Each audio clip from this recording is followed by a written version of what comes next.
Purnamaya Purnameva Vasishyate. Om Shanti Shanti Shanti. This ancient mantra from the Brihadaranyaka Upanishad, also from Ishavasya Upanishad, Purnamadaha Purnamidam, declares that really there is only the whole.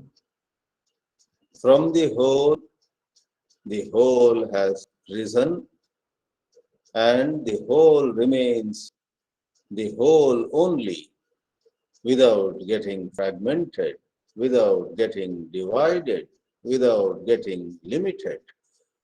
The whole alone is. This is one of the interpretations of that great mantra. And friends, in recent times, there is increased interest in what they call holistic living.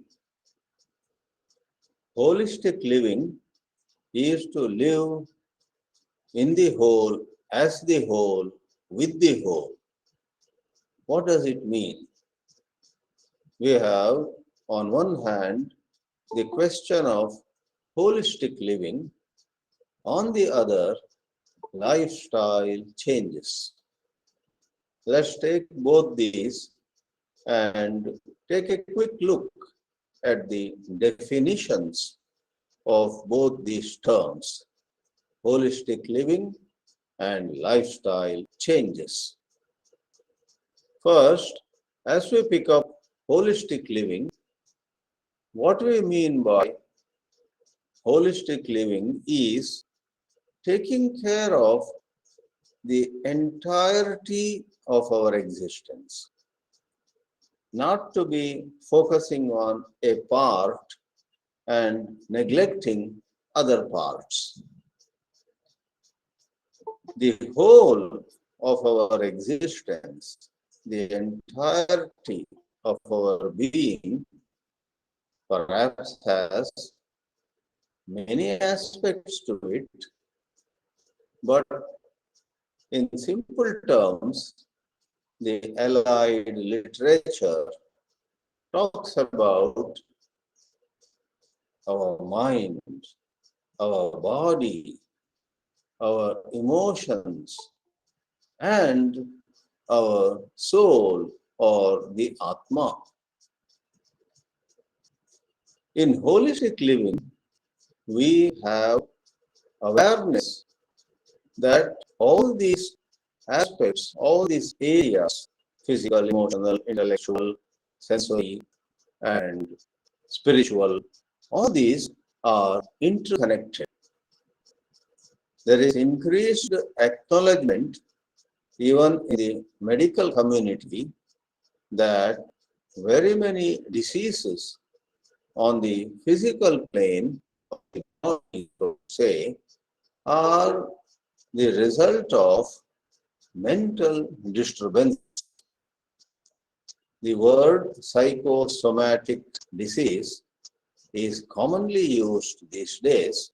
Soma meaning the body, psycho meaning the mind. The body shows many diseases when the mind has been restless and under stress and going through many ups and downs. A good old saying therefore went, we need to have a sound mind in a sound body. Therefore, if you and I wish to be happy, we necessarily have to go for holistic living. With the West being more prosperous in modern times, in recent centuries, while long ago India was the most prosperous country on the earth, in the recent centuries, the West has been leading. Whatever the West promotes gets recognized very quickly around the world. In the West, In recent times again, people like Dr. Dean Ornish, Ornish, Dr. Dean Ornish highlighted how certain ways of living can not only cure diseases but can reverse the development within our body. Dean Ornish's program for reversal of heart diseases has been a bestseller. Dr. Dean Ornish, who settled in Northern California, developed a program where, can you believe, he highlights yoga from India and vegetarian food from India with certain changes he introduced, pranayama, breathing exercises, and in addition, he has several chapters in his famous book, Dean Ornish Program for Reversal of Heart Disease. He has several chapters on meditation. So, what do yogic exercises, pranayama exercises, meditation, and changed diet, what do they do to our physical health? Because all these constitute a whole. Lifestyle changes involving healthy diet, proper sleep, and meditation, yogic exercises, etc., bless us with holistic living. Holistic living, therefore, becomes synonymous with enjoying good physical and emotional health. Unfortunately, even though we have so much information about fitness, health, right lifestyle, etc., in today's world, most of us are caught in habits. We have become mechanical. We know so much in our head, but we don't live as per our own knowledge. Therefore, it is appropriate to say at this point, or quote at this point, an old saying, if you keep doing what you have been doing, you will keep getting what you have been getting. If you have been getting stress, if you have been getting headaches, if you have been getting stomach disorders, if you have been getting other issues, other problems cropping up in your health, you will continue to get them unless you change the way you live. Therefore, friends, the topic in this session, the importance of lifestyle changes for holistic living, which means for health and happiness. Years ago, I had come across a statement by some kind of a healer and a mystic in America. I forgot her name, at least at this moment, I do not remember her name. But she had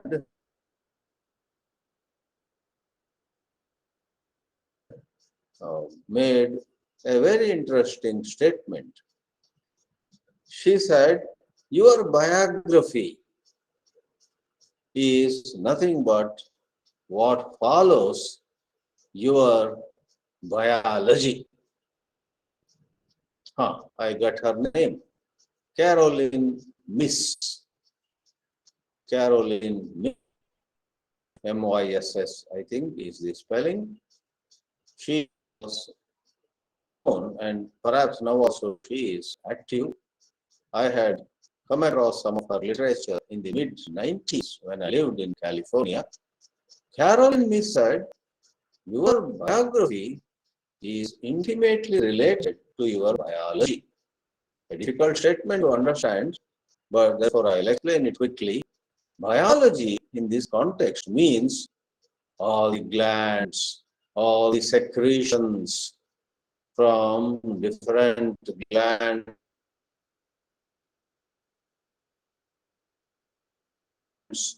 in the body. You and I get angry, and I'm not a medical person. I can't hormone or depression behind our getting excited,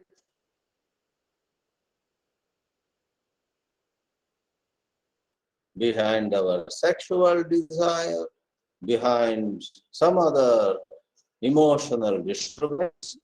There are particular in the brain and so on, and that is biology. Our whole body is like a huge factory, and various machines and engines are taking things and producing things, and those products, those secretions, so to say, decide how we deal with situation, how we respond to scenarios. And Caroline Miss could not be more right when she said, the secretions decide our responses and choices, and the way we go about things naturally shape our life's trajectory. Life goes in an upward direction or a downward direction, depending on our choices. In Indian literature, we use the word viveka. If we act with viveka, with samatva, equanimity, our life will get greater and greater radiance, brilliance. We would move towards becoming saints. But if we act out of aviveka, indiscrimination, or lack of discrimination, lack of right understanding of what should be done, what should not be done. And Caroline Miss was saying that these wrong choices have much to do with the factory within us and the various secretions. Therefore, that should be a quick and adequate short introduction to the connection between lifestyle and holistic living. For if we change our lifestyle, our biology can change. If we change our lifestyle, then the chemicals that are active in our body will go through a change. Today we are especially conscious of diabetes and blood pressure and a couple of other things, I guess. But from a holistic perspective, the human body has many other parameters, and all these parameters will fall in place. They will be in healthy range if we live properly. Therefore, lifestyle changes help us move towards holistic living. While today, because of our attachments and false habits, we are into fragmented living. Even some high achievers who become famous, who may make a lot of money, who are celebrated, who become celebrities, they don't have holistic living. They are excellent in a certain field, but they are very foolish in some other domain of their life. With this, let us take a quick look at what constitutes lifestyle changes. The topic is role of lifestyle. There is a lot of literature on lifestyle, a lot of advice, a lot of prescriptions, a lot of guidance, even on the internet, otherwise published literature in print form and so on. And there are Western approaches, there are Eastern approaches, there are approaches towards healthy lifestyle from countless directions or angles of view. However, we shall take a look. For simplicity, I, after studying up a little bit, chose or have chosen to put it all in 5 categories. The first one is the simplest and the grossest, not to be undermined on that count. It is food. Even Bhagavad Gita warns us. You want to be spiritually advanced, you want to be a yogi, you cannot be a yogi. Stop overeating. Na natastu yogosti, nacha ekantam anashnataha. Krishna in the 16th verse of the 6th chapter. So it is about ashana. Ashana is bhojana. Someone rightly said, you and I got to nourish ourselves. There is a big difference between being well fed and well nourished. When we are a slave to our palate, we go towards being well fed. After every meal, we are so happy, enjoying the taste and a sense of so on. Was it nutritious? Was it nourishing? Now, I am no expert on that. I have some ideas, but I would not venture to start describing what you should eat. But in this lecture from me, who has his own particular expertise, all I can say is, are you true to your conscience? With your exposure, with your knowledge, with your consulting certain competent, knowledgeable people in the matter of right diet, you have received valid and valuable information. And your own heart agrees with it. Maybe about sweets, maybe about oil, maybe about carbohydrate, maybe about how fresh or old the food could be. Different aspects. Now, are you true to your conscience? So, if we answer the voice, the message coming from our own conscience, there are spiritual organizations in this world who, more than any particular holy book, holy scripture, etc., emphasize listening to your own inner voice. To an extent, I am in touch with this organization, an international organization started by an American, and in India, near Panchgani, they have a wonderful facility also. The organization today is called Initiatives of Change. Lifestyle change is, of course, included in that, but much more than lifestyle change. Initiatives of change. For decades, that organization was called MRA, Moral Rearmament. I guess some 10 or 15 years ago, they changed it, Initiatives of Change. And I'm referring to that for in that organization, among the members who follow that, in India, the lead was taken, and even today, he sort of is in a high position in that organization. The lead was taken by one of the grandsons of M.K. Gandhi, Raj Mohan Gandhi. Look up Google for more details of this Initiatives of Change. But the reference came up because more than anything else, this organization worldwide believes in listening to one's own inner voice. With regard to food, is it possible that you stop violating your own conscience and start living conscientiously? That means in line with your conscience. And as many Subhashitas, etc. say, Can you be mitahari? Bhagavad Gita in the 18th chapter uses another similar word, lagvashi. Lagu ashi. Ashi means one who eats. Lagu means moderately. Mitahari.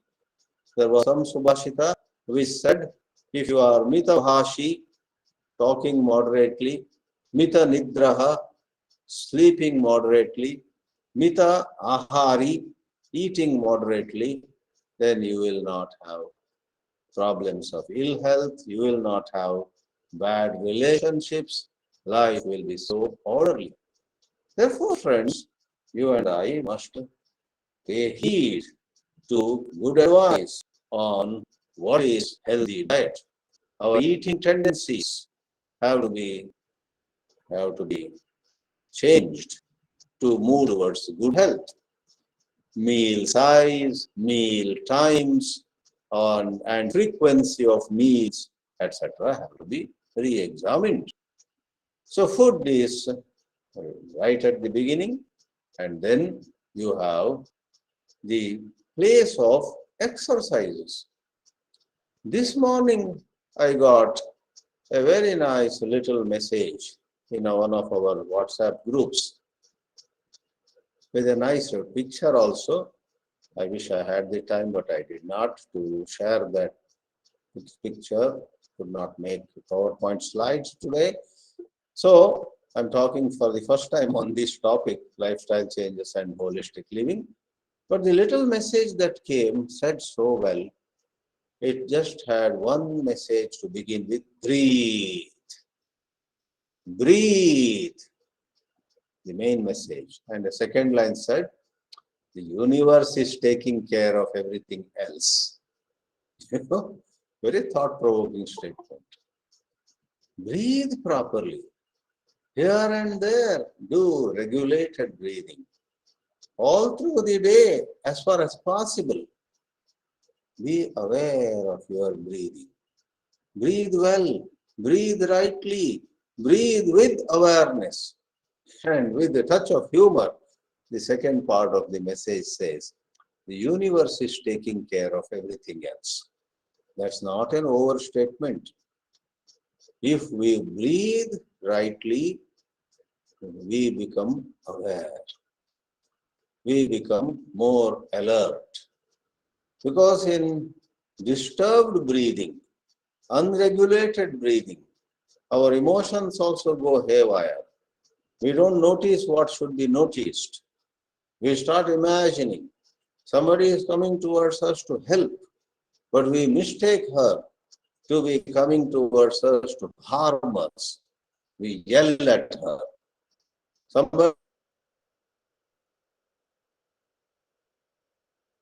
else is coming to maybe harm us out of her ignorance.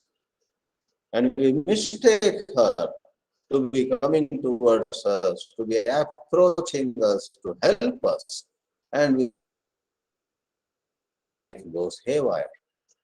If we regulate away, we become aware. We notice good actions possible, good food that we could choose from, good literature that we could read, 100 things where right choices make all difference become noticeable. We become aware of them if we breathe properly. The universe is providing to us golden opportunities. Universe is serving on a platter. It is serving to us on a platter wonderful options. But we don't take good options. We settle for bad options. Why? Our awareness is low. And why is our awareness low? Because we don't breathe properly. I love that statement. And I put a response immediately. Super. Breathe, and the universe is taking care of everything else. However, exercise implies various physical movements. Someone said, move, move, move more. Don't live a sedentary life. I myself was a little busy preparing some points for this class, and it became 5:45. I said, I am at a beautiful campus here in Chennai with nice surroundings. And what am I doing? Sitting at table with computer on. I wound up my preparation and sat, just went out, walked around, sat below a tree, did some regulated breathing, and then came back at 6:29. The class to start at 6:30. I was a little late because of that only. I must do more, and all of you should do more of moving, being in natural surroundings, being in touch with nature, seeing trees, hearing the birds, watching sunrise, and so on. Move. Somebody was asked, what is the secret of your good health? He was 94 or something. He said, all along, I had two doctors with me all my life. All your life you had two doctors to guide you? He clarified. Not guiding really. What I mean by two very good doctors is my left leg and my right leg have been my physicians. With my left leg and with my right leg, I have been walking an hour or hour and a half every day of my life. Therefore, at the age of 94, I am pretty much fit and fine. He smiled. Thus, exercises, Western or Indian, Tai Chi or Yoga, there are so many. Some names also we do not know. I went to some place and then there was a whole one-day program for holistic health, and the organizer, Dr. Siv Gautam, said to me, at 11 o'clock there is a program on Pilates. I said, what is Pilates? And then Pilates, if I pronounced it correctly, Pilates. That is also some kind of exercises, rhythmic movements. Exercises. Mind you, when you do exercises regularly, Tai Chi or Pilates or yoga or something else, it doesn't help only the body. It helps the mind. It helps your emotions too. There is a lot of literature on exercises. Let me go to the third one. After food and exercise, the third one, where lifestyle changes have to be brought in by us. This is not about talking only, this is not about knowing only, but our daily life should accommodate out of gentle awareness, not out of whipping ourselves, not out of making some rule, and then when we don't do exercise, feel guilty. When we do exercise, feel that we are superior than the neighbor who doesn't do as much exercise as we do. This is not to be, not to be vitiated into some judgmentalism. Do exercise out of gentle awareness. When you crop your hair before a mirror, you don't feel proud. Ha, I cropped my hair. Once you saw your hair was disheveled, you go to the mirror and you crop it out of awareness. Likewise, wise people do exercises out of gentle awareness. My body needs a little movement. I need to bend a little backwards, a little forward. I have not stretched. I have not made a twisting movement. Let me do that. So if you do exercises out of gentle awareness of how your body is, that is wisdom. If you have put it on your refrigerator, 6:30 a.m., I must exercise in red letters. And then 6:25, you are drinking your coffee and say, oh my God, should I do today? Why not I do double the time tomorrow and skip today? Why not I pick up the newspaper and see what is going on in Ukraine? And, oh, I don't feel like doing exercise. In this way, if you do exercise out of some compulsion and impulsion and imposing, and or to satisfy.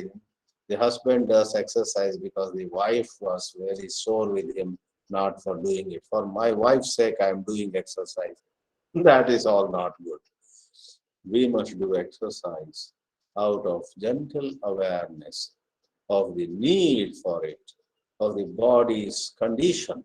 And as I said already, we should not pat ourselves on the back that, ha ha, I did exercise today. That's an inferior state of mind.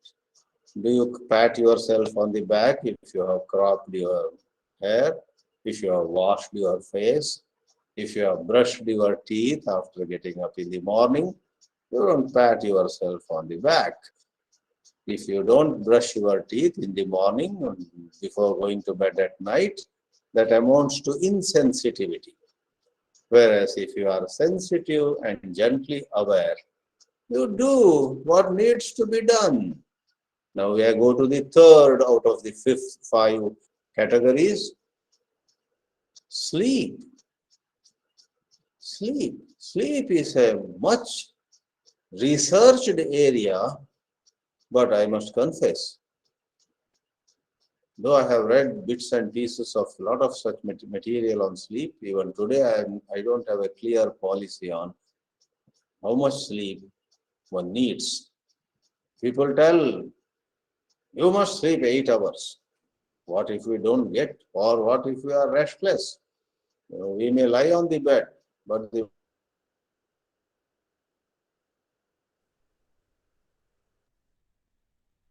is agitated, then we jump out of the bed. So this advice, sleep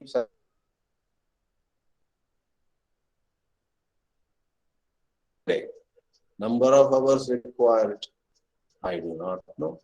In our always believe is and people just 4 hours, 3 at night and so on. Not that we should suddenly start acting like yogis. We may not be yogis, we have a long way to go. So once more, friends, this much I can say, that we should not play with this matter of sleep, fire. Deny to ourselves what we really need. We must go on examining ourselves. We must be able to draw a line of distinction between laziness and tiredness, because of which we may have to stay on bed for a little more time. 2 days back, after a long gap because of COVID and whatnot,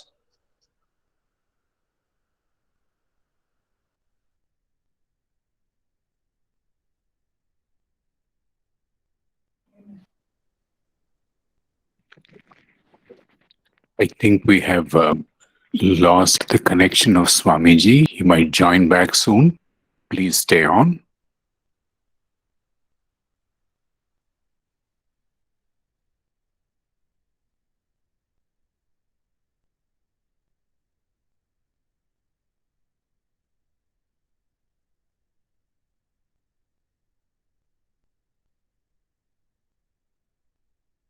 We are trying to contact Swamiji.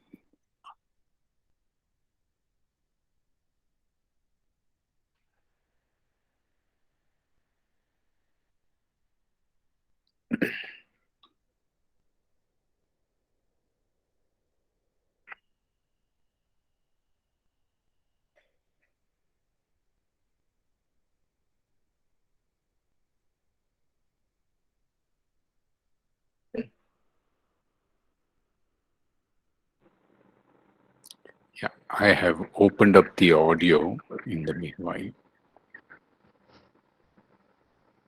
just for interaction.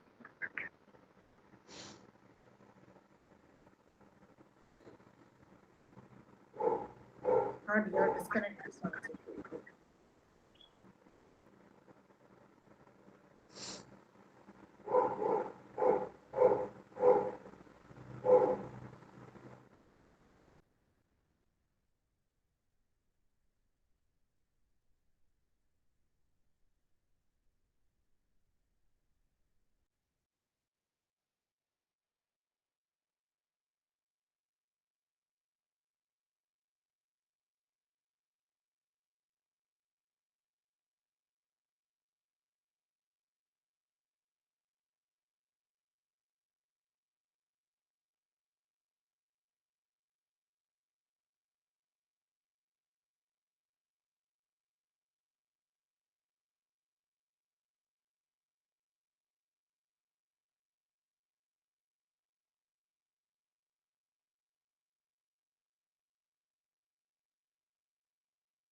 I think we again lost Swamiji's connection. We are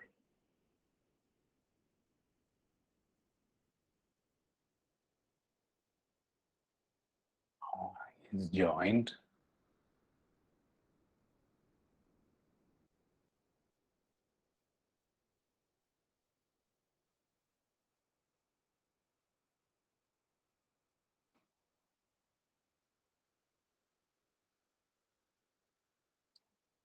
You have to unmute Swamiji.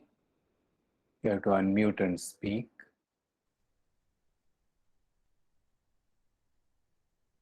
Can you unmute, please?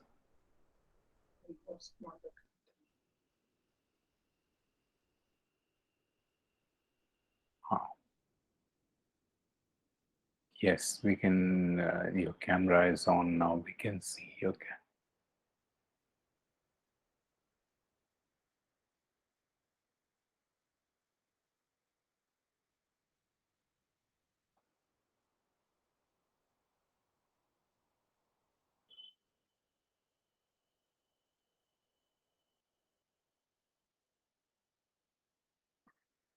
Yes, Am I back yes. now? Now it's loud and clear. Yes.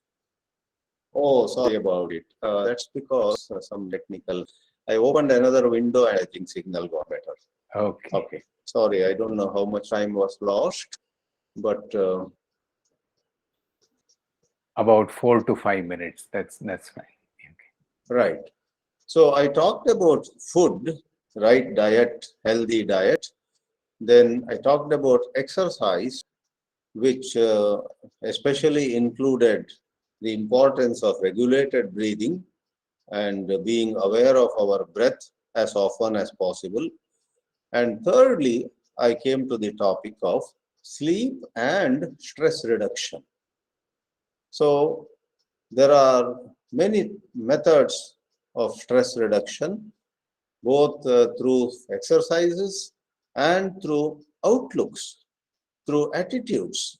Someone rightly said that pretending is a major cause of stress in everybody's life.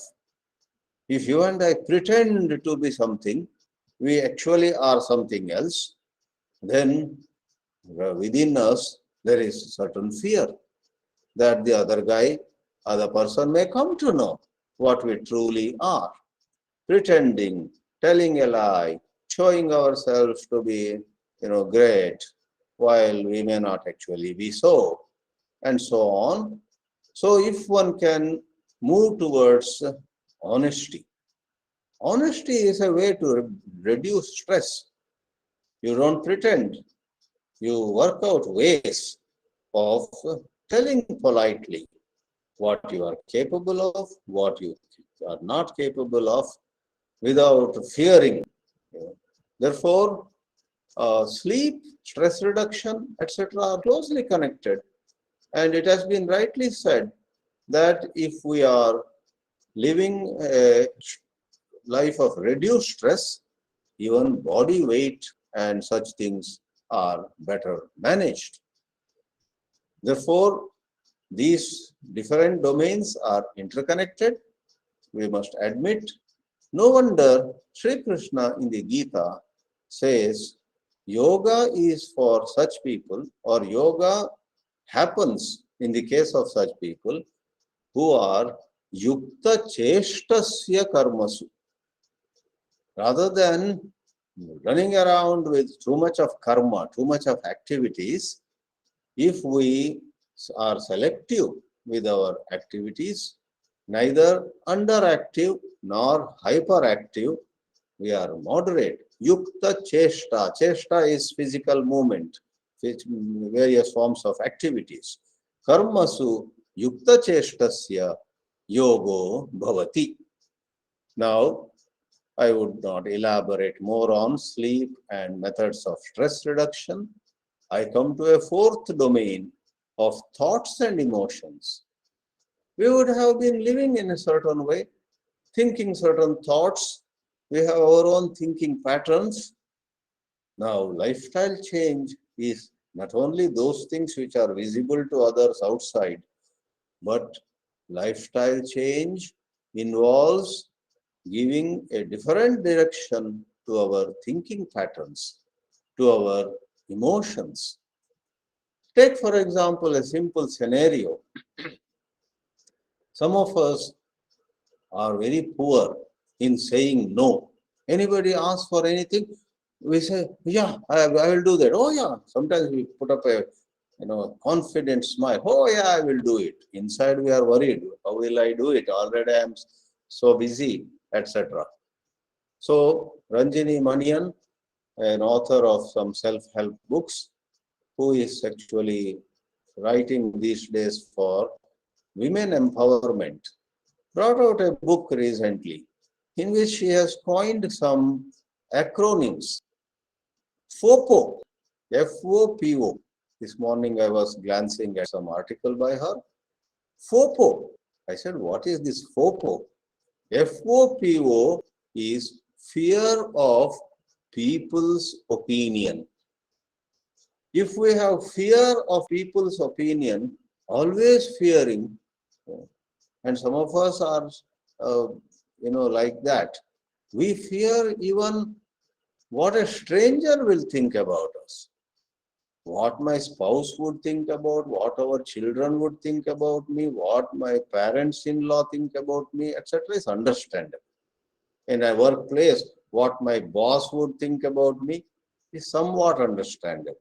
Even there should not be fear. We have to work out ways of expressing ourselves openly in a straightforward way, at the right time, in the right way, etc. Rather than saying yes in a hurry out of FOPO, fear of people's opinion. And Ms. Manian also says there is one FOMO. These are funny abbreviations, but helpful. Fear of missing out. Sometimes there are many functions, events where you are invited. Society invites you. And really, you don't want to get into too many things. But part of your mind says, oh, I don't want to miss out that party that so-and-so has, organized. This function so-and-so has organized. If I miss out on this get-together, maybe I will miss out a golden opportunity to go further in my career or in some other matter. So the fear of missing out, FOMO, FOPO, fear of people's opinion, making us unable to say no. FOMO, putting some pressure on us to say yes. I'm coming. When is that? Friday evening. Already I have another engagement. I want to do some adjustment and go here. I don't want to miss out this. So fear of missing out. So friends, our life has to change. Our daily life cannot continue to be driven by these fears, fear of people's opinion, fear of missing out, etc. Right? And healthy thoughts, healthy emotions have to be brought in. What it requires is, in simple terms, can we be vigilant? Can we be very aware of our entertaining some negative thoughts? So I remember a joke. In a confession session, a Christian padri asked the parishioner, son, the fathers call the members of the church sons and daughters. Son, do you entertain vulgar thoughts sometimes? And this naive member of the church thought for a moment and said to the father, no, father, it's the other way around. They entertain me. Do you entertain vulgar thoughts? And the reply was, other way around. They entertain me. Whether they entertain you or you entertain vulgar thoughts, thoughts of hatred, thoughts that are divisive, thoughts that are judgmental, thoughts that label a whole community, a whole linguistic group, a whole national group of people of some country and so on. Oh, all of them are like this, all of them are. Or why? Why talk all those big things within a family? To cling to a negative opinion of another family member, this brother-in-law will never understand. That sister of mine is so stupid, etc. If we entertain thoughts like that, we cling to such thoughts, then it is going to make us pay a heavy price. Can we be open? Can we let go of long-standing judgments of people? And as it was said by a thinker, can we, she gave a nice suggestion. Can we conclude every evening? Can we end our day? That's before going to bed. That is what it means. With gratitude, rather than fretting and fuming, grinding our teeth about what somebody did or what somebody said. Can we end our day before we go to sleep? Think of one or two people, preferably different people on different nights. Be grateful to all. It's in this area that being aware of emotions and saying no to those emotions which are like poison, which make us more and more corrupt, to eliminate them would be a lifestyle change, really speaking. Now I'll come to the last part, which is the fifth domain, spiritual dimension. Being a Vedanti, I must now say that when we study the Vedanta, the approach of the Vedanta philosophy takes us to the root causes of unhealthy lifestyles. Unhealthy lifestyles have come about and have stayed with us, number one, because we were so identified with our personality. Am I small in this town or am I a big man? Am I popular or unpopular? Am I looked at as a talented person or as someone who doesn't know anything? So we are so concerned with our image. And one of the simplest summaries of Vedanta is let go of your attachment to any image. Know yourself to be Sat-Chit. I am existence. I am awareness. I am not less than anyone. I am not higher than anybody. No superiority, no inferiority. You may say, but in Vyavahara, transactions, you got to know who your boss is, you got to know who are reporting to you. Agreed. Vedanta does not collide with Vyavahara. Vedanta says, on a deeper level in your heart, know the oneness of all. Those who are reporting to you are also divine. Those to whom you report are also divine. Yes, in a particular transaction, in the particular frame of reference, you need to follow what A or B says because they are higher up. And in some other frame of reference, P or Q, X or Y has to listen to you. You are the captain and they are the members of the team. So within certain specific frames of reference, you do recognize who is where, who is what.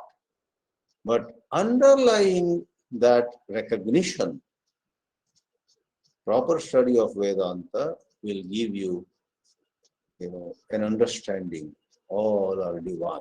But in this matter, temporarily, like in a play, you play the role of a king, and somebody plays the role of a princess. And you, the king, addresses the princess, oh, my daughter, come here. In actual life, she may not be your daughter. In actual life, you are not the king. But don't you, while playing a certain role in a drama, don't you address this other actor? My daughter, come sit by my side, right? Vedanta gives us a deeper understanding of our ego being false, our self-judgments being questionable, our labels that we put upon ourselves, I lost, I am a failure, oh my, and so on. They are not true on a deeper level.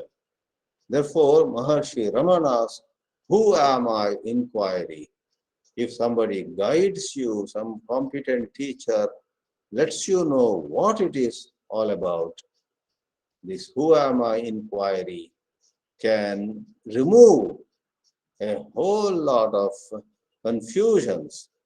And once your mind is clear, then you will no more drink too much, you will no more smoke, you will no more sleep too much, you will no more grab some unhealthy food and put it into the mouth. When the mind's atmosphere is cleansed by Vedantic thinking, not memorizing slokas or not stuffing some concepts in the head. You must discuss with your teachers. As Sri Krishna also says, Tadvidhi pranipatena pariprasnena. Ask questions. Get it right. Do not live in some false comfort. Aha, I have now studied half of Gita and 3 Upanishads. I think I am okay now. What have you studied? What have you understood? Has that changed your lifestyle? Has it changed your mental atmosphere? Have your lust or greed, ambition or jealousy gone away from you? Until there is that change in your emotions, thanks to a spiritual understanding, you have not really gone far in spirituality. In this way, we may say that lifestyle changes promoted by better understanding, better practice of exercises. Understanding is the highest. If all your practices, that is, the food you take, the exercise you do, the walking you go for, and some stress reduction that you try, all of them are on the foundation of self-knowledge, on the foundation of an intuitive grasp of your being, Satchit, existence, awareness, nothing like that. That is the right way for things to be. Otherwise, it is a bit upside down. When you say, oh, I must do this walking now. I missed for 3 days. Today, I better go. In this way, I'm making it a bit humorous, but actually people come under some pressure. People come under certain stress when they do good things. Good things should be done happily. Good things should be done joyously, and that is easy to say.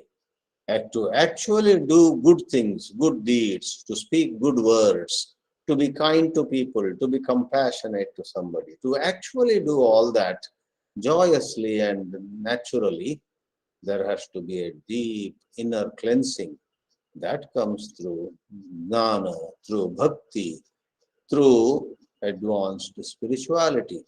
For that, satsanga is needed.